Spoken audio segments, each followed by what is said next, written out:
Anytime I go through a life change or a weird season, I think my hair is always the victim. It always just ends up being the thing I take it out on. So here we are, nothing new under the sun.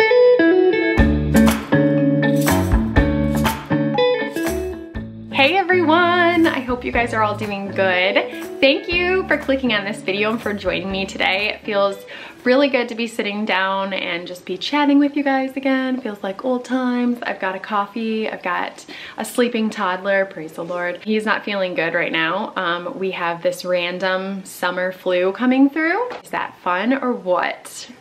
You guys, we had like 2 months of random illness in our house. From the flu, we had a version of hand, foot, mouth that was just in your mouth. It was gruesome and horrible, and I will spare you the details. Now we have the flu. We had like a month of good health, and then what the heck. So I'm about to just bleach my entire house from top to bottom and call it good. I don't know what has been going on, but it's just been this nonstop. And it's gone through like the neighbor kids, and then we get it, and it's just been regardless, it's been nuts, but I have a sleeping toddler, so I wanted to come and I wanted to film and chat with you guys. A portion of today's video is sponsored by The Good and the Beautiful. I'm gonna be sharing with you guys some new releases that they have that I'm super excited about, and I know you will be as well.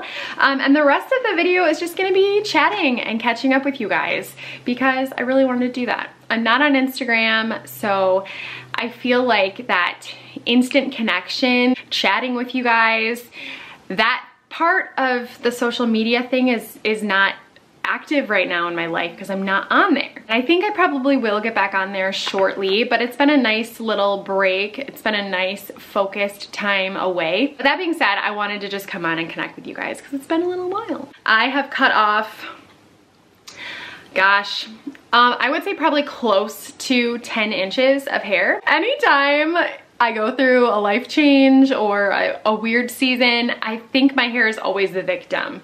It always just ends up being the thing I take it out on. So here we are, nothing new under the sun, but it does feel nice to have short, fresh hair. Basically, I'm not using heat on it, and I'm trying to just scrunch it, and it's been fun. I didn't even know I had any wave to my hair. I thought I just had frizzy hair that I couldn't air dry, and I just would straighten the crap out of it for years and years and years. So there has been some things that have kind of happened in my life over the last few months. We are taking a break-ish from our normal homeschooling schedule through the summer.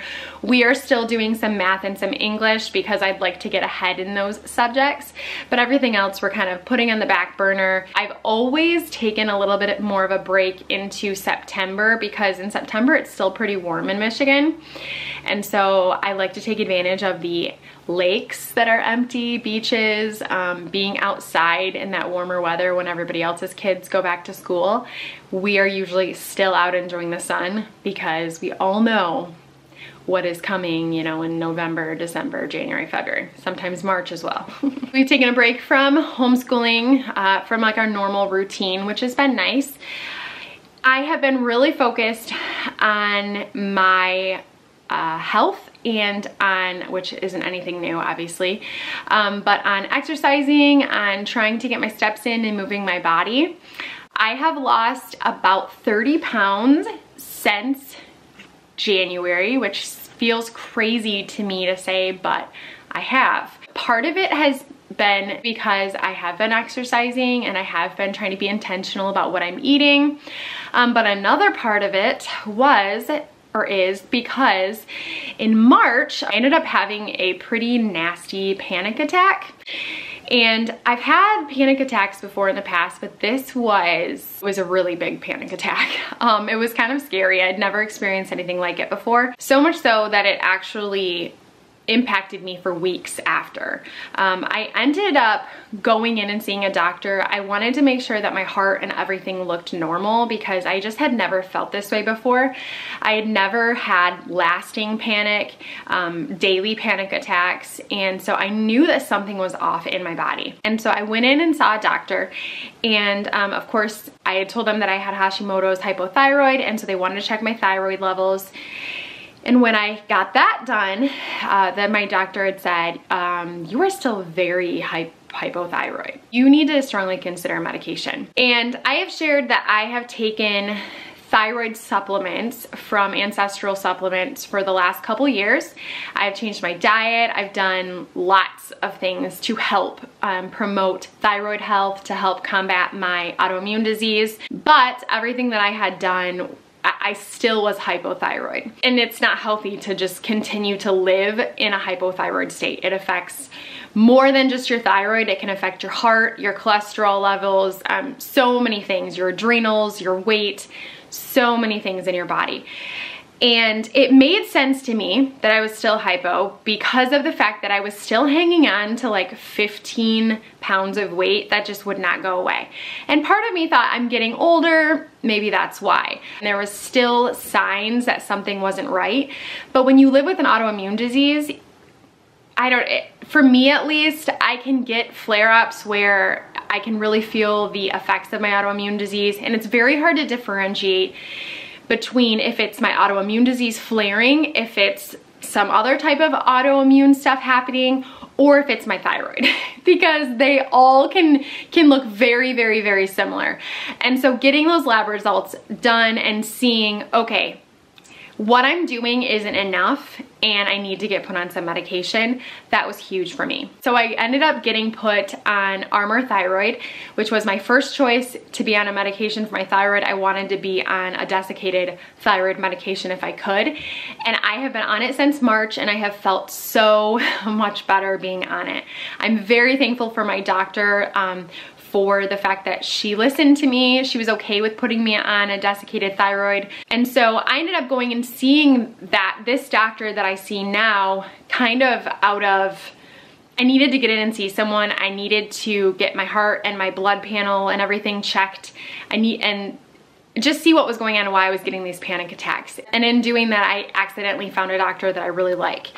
And so I'm thankful for that. I did get my blood work done and everything else looked pretty normal for the most part. And now looking back, I think all of that panic that I was experiencing was definitely in part because of my thyroid and my Hashimoto's, but also because of the amount of caffeine I was intaking. I was working out at nighttime right before bed, so my cortisol levels were kind of thrown off. And there just needed to be some habit changes, some lifestyle changes. And as soon as I started implementing that, thankfully, I started doing a lot better. And so I believe that God used that situation with the crazy panic attacks that I was having and brought me a great doctor, got me put on the medication I needed to be. He just really took a crappy situation that felt really awful and scary, and he really brought something great out of it. So I'm super thankful for that. That being said, I lost the rest of the weight that I had been kind of hanging on to, and my energy levels have been a lot better, and I just feel a lot more like myself. It's kind of crazy when you see yourself in the mirror and you finally recognize that person when you feel like you've been looking at someone else for the last few years. And I say that physically, mentally, emotionally, kind of all encompassing. That's how I felt. And so it feels really good to kind of feel like myself again. So that is what has been going on with me. I have really been trying to focus on connection with my kids, relationships with them this summer, my walk with the Lord and getting into His Word. We are preparing for a new school year, which is super exciting. We are finishing up curriculum from last year this summer. Like I said, we are taking off the summer for the most part, but we are still going to be finishing up some English and math in the morning time before they go out and start playing with all the neighbor kids. And it's kind of anchored us to have a schedule. I think sometimes the summer can just be chaos because ain't nobody got a routine anymore, you know? So that being said, I am gonna share with you guys some new goodies from The Good and the Beautiful. I was so excited for this to come out. If you guys remember, I shared a flip through of the Science for Little Hearts and Hands here on my channel, the original that they came out with. They just came out with another piece of that curriculum. This is Science for Little Hearts and Hands, the Big Book of Science Stories, Wind and Waves. And then there's also a parent guide as well with it.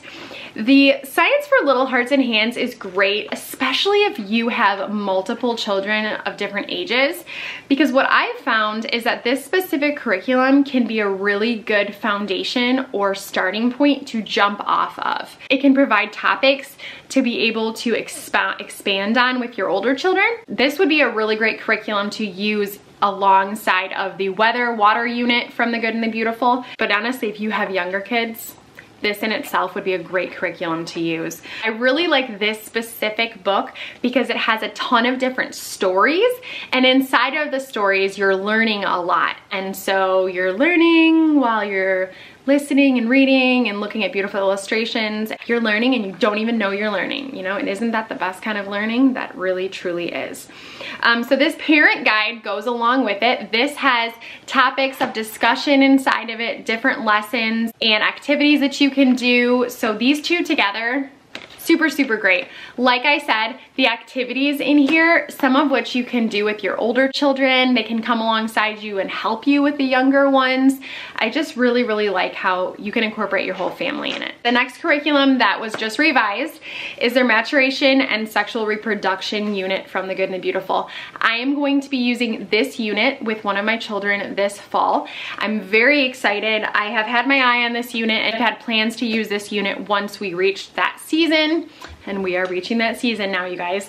So I'm really excited. They have revised this. I am not going to do a full flip through of this just because of the sensitive content that's inside of this, but I do know that there are other flip throughs of this. Also, I know Ashley has shared the original Maturation and Sexual Reproduction unit. She has shared that in a video over on her channel, so I will try, if I remember, to link that video down below so you can go look.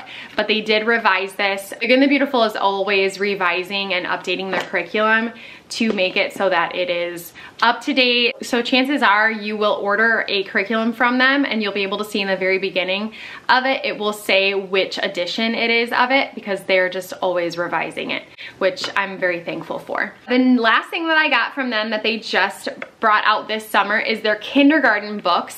This is all about pet pals. And as you can tell, it's Velcroed. These are so nice. So you'll see these are 4 books, and inside of the books are individual stories. And so we have Liz and Pip, Jack and Jet, Bess and Belle, Seth and Socks. And so in each of those books are individual stories about that child and their pet, which is really fun. And these are geared towards kindergarten age. So right around what my 5-year-old is, Ingrid, she's in between preschool and kindergarten right now. And so if you're looking for little books for little ones, these are really great. So those are the new releases from The Good and the Beautiful for this summer. I will have everything linked down below for you guys. Stay tuned for next month's video. I think, yes, later this month or in August, I'm planning on doing a giveaway with them, so I will give you all those details in that next video. I'm so excited for a new school year, but I honestly am just trying to soak up all of the moments of summer. We are planning on actually doing a staycation in a couple weeks here with the kids as a family. We were planning on going and getting an Airbnb and staying on the lake. I live in Michigan, so we are surrounded by lakes. But honestly, the cost of an Airbnb and then the cost of inflation, everything is just so expensive right now. For us to be able to go do the things we wanted to do, we figured it just made more sense to stay in our house, not have to pay for room anywhere, and then just go to the lake, go to the parks that we want to go to, and just go and have fun nonstop for a week. And not worrying about having to pay for somewhere to stay every single night opened up more opportunity for what we could do during the day, because we had a little bit of extra money to play around with as far as going places with the kids. We'll really be able to just enjoy each other. But I think that's basically it, you guys. Thank you so much for watching and for catching up with me. If there is any videos pertaining to homeschooling or mom life that you would like to see me do, please comment down below and let me know. I'm kind of in a rut. I need some inspiration. I hope that you and your families are all doing well and that you're enjoying this summer. Once again, I'll have everything linked from The Good and the Beautiful down below for you guys, and I'll talk to you later. Bye.